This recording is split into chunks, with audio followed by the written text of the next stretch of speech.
Yeah. What's good about it? Quamax, aka you already know who it is, man. Today we're gonna be looking at Mr. Nightmare's 3 scary, creepy, true story lockdown schools. Alright, I said that all backwards, but we're gonna be watching them. Hopefully you guys enjoyed. I'm really enjoying the scary reactions. Hopefully you are as well. Some of y'all said y'all were. This is a OG scary channel. Link in the description down below to make the nice nightmare. Now let's get it started. This is something you guys have been requesting the hell out of for a long time. Yes, sir. It took a lot of time, but I finally found 3 stories that take place during school lockdowns. Let's go. It was a typical boring day in calculus, only it was Friday, 7th period, meaning the week was almost over and spring break would finally be upon us. So everybody was getting antsy in their seats, I could tell. We didn't have a test that day like a lot of my friends did with their other teachers, so our teacher in the middle of class just decided to start playing games with us on Sporkle.com. That's the best teacher. He was a very laid-back teacher like that. As we were doing some brand logo quiz on Sporkle, I remember the exact moment it happened. I remember this, I remember that. Right after my friend answered a question, I remember the exact answer too, Adidas. The dean's voice came through the loudspeaker. He sounded panicked and frantic as he told all the teachers this was not a drill and to go into lockdown.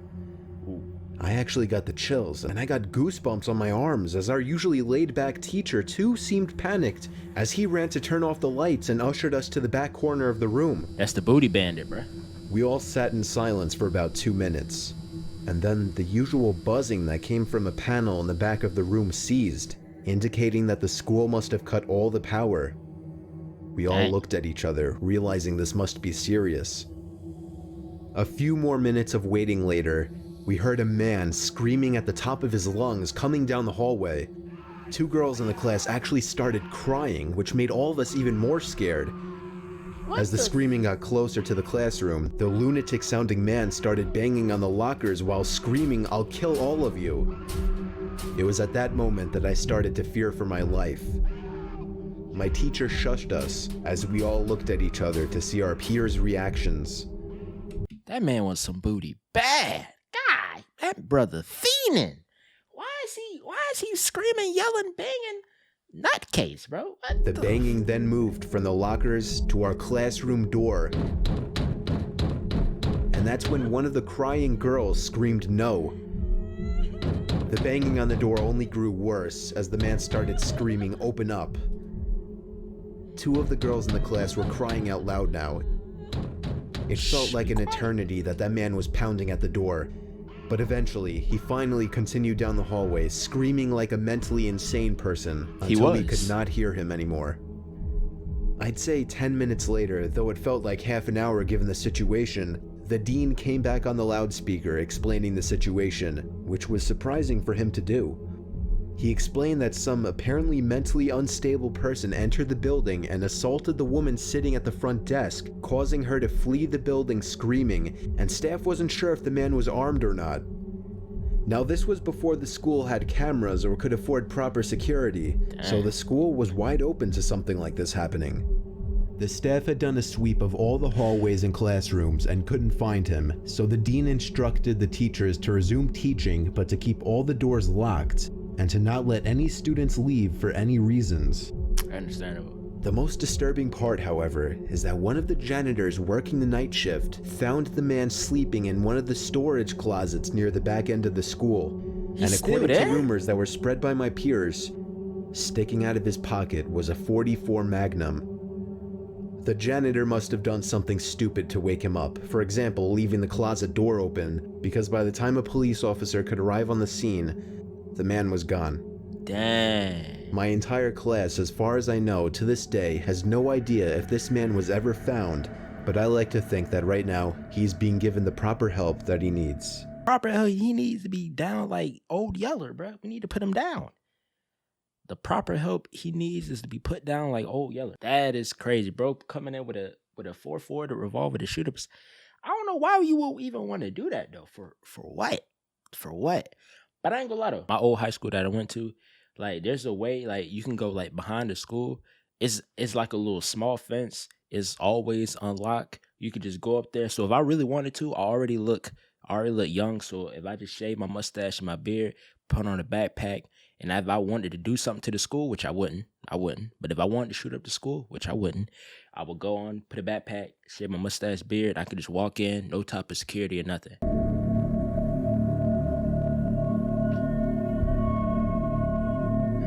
My school has 2 lunch periods. First lunch period is for all 6th graders and some 7th graders. The second lunch period is for the other half of the 7th graders and all 8th graders. The lockdown happened in the beginning of October. The day the lockdown occurred, it was overcast and rainy. During the first lunch period, I heard 4 loud booms.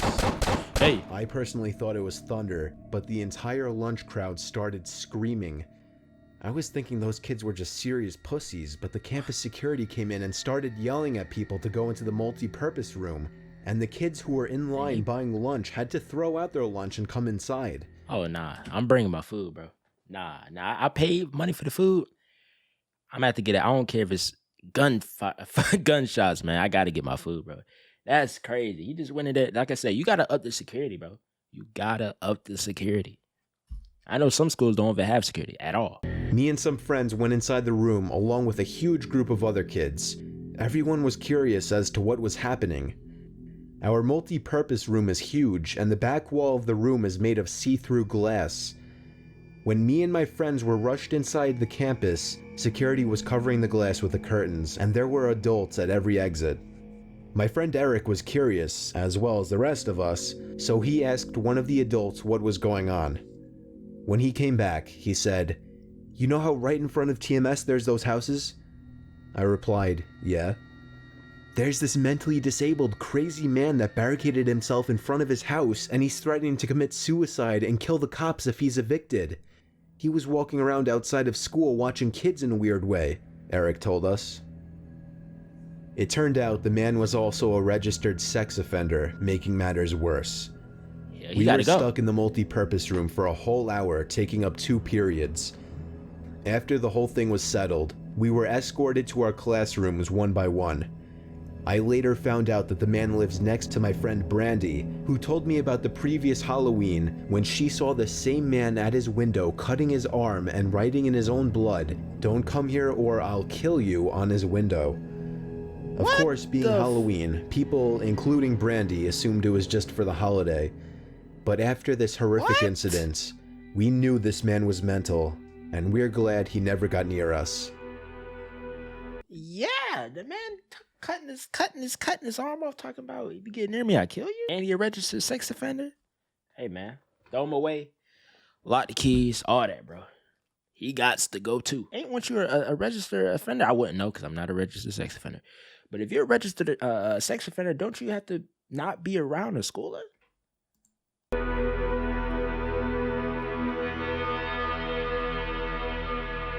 I'm 22 years old, fresh out of college, and I recently got a job at my old high school as a sort of computer intern in the school basement. The basement of the school is very messy and disorganized, but there is a small 3-person office that's actually very nice down there.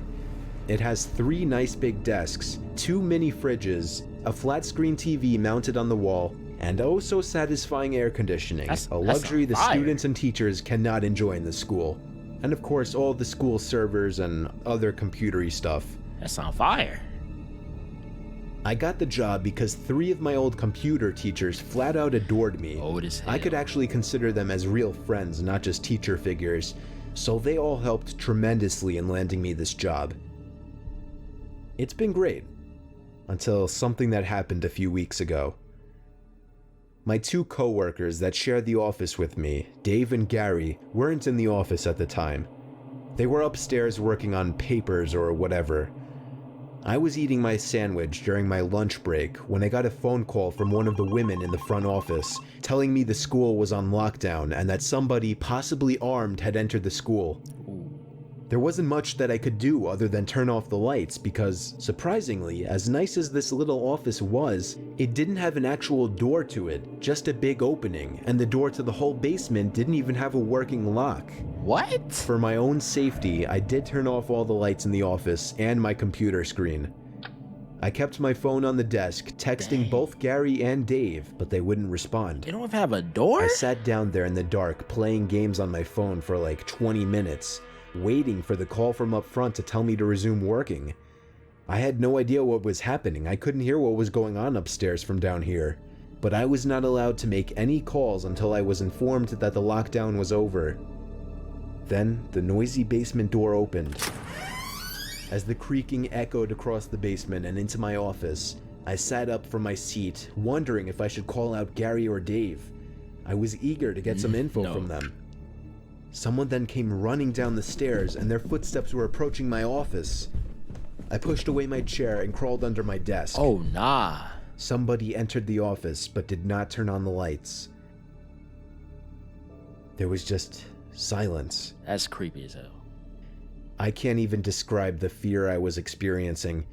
I felt like if I made one sudden noise, I'd be a dead man. You know what would suck? That would happen. Imagine he run down there, both of them in there, and the phone go off. Hey, that's GG. That guy just won a victory royale, man. That's tough. Suddenly, my phone dinged as I got a text message. I felt my entire world shrivel up and die at that one moment as I clenched my teeth in fear. Footsteps suddenly moved closer to me until I finally dove out from under the desk in capitulation, begging whoever it was not to kill me. And just then, someone grabbed my arm and pulled me up. It was some guy in a red plaid button-up, jeans, and a reddish-black cap. That man sound like a killer. What? He sound like one of them niggas to kill you and leave your body in the woods. He told me, "It's okay, I'm just down here hiding with you." "What's going on up there?" I whispered to him. Nah, that's the killer. He kind of ignored my question and asked me if there's an exit down here. I told him, "Yeah, around that way." Before he could do anything else, I asked him, "Who are you?" There was a brief moment of silence. That's the guy. Before he started explaining he was coming in to pick up his son when a teacher told him to hide. After his explanation, I checked my phone and saw the text I received was from Dave.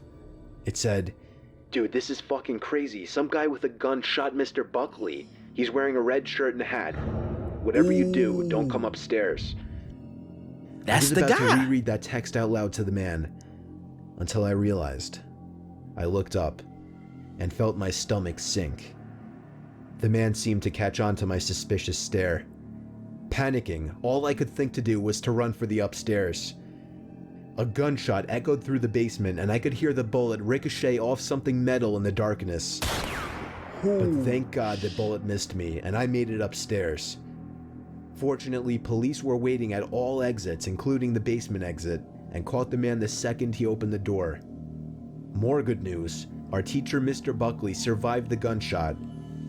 It was later determined that the man and Mr. Buckley had some beef for whatever reason, but that was never revealed. He was sleeping with his wife. That's I'm just gonna throw that out. He probably with his wife making her squirt and fart, grip and hug. That's lucky. He lucky that guy was a bad shot, bro. If he would have bust and hit him, hey, that's tough. All we know is that Mr. Buckley couldn't have done anything that would have warranted this kind of reaction. And I know that the sound of that gunshot will forever echo in my mind. Yeah, that might be the worst one. All right, that's it. That is the 3 creepy true school lockdown stories. The last, it actually, funny thing, it got progressively worse and worse. Not as a bad story, but it's like as traumatic. That's crazy. He met up with the actual killer on the last one. Got the message. That man, understandably, he had to book it, because if not, he was gonna kill him. So that's a scary and very like difficult situation to be in, bro. Fortunately, he's a bad shot and missed, and he got in jail like where he need to be. So hopefully guys enjoyed the story.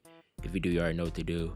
Really enjoyed it. 𝑨-𝑳𝑰𝑻𝒀, I'm gonna see you in the next upload. Y'all be easy. You hear?